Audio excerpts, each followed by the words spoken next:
More than 700 Israelis are now feared dead after unprecedented attacks by Hamas militants.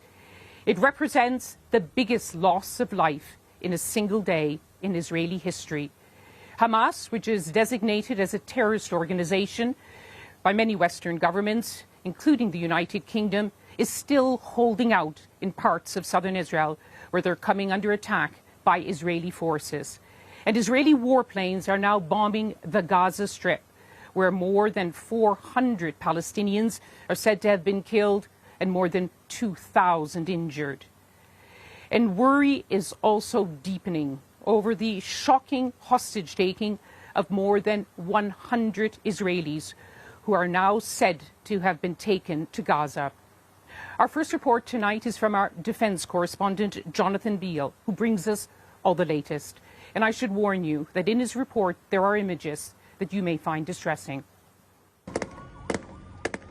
Israeli troops are still hunting down armed Palestinians.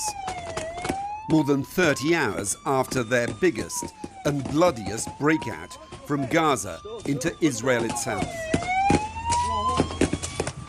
One of the world's most advanced militaries, taken by surprise by Hamas, a militant group kept behind barriers that were supposed to stop this happening. Their attack as brutal as it was brazen. Hundreds killed.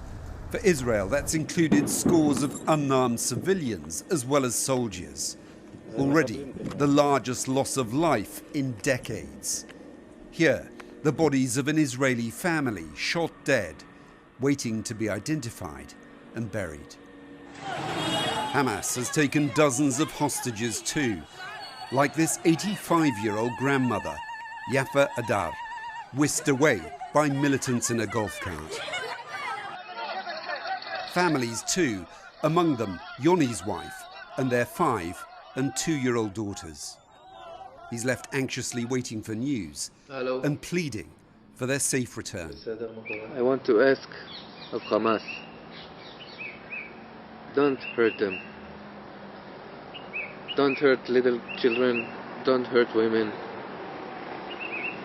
If you want me instead, I'm willing to come. Israel's Prime Minister, meeting security chiefs this morning, has warned his nation of a long and difficult war ahead. Both sides have already suffered significant losses. Hamas murdered hundreds of Israelis, men, women and children, and took dozens hostage into Gaza. These horrific terror acts demand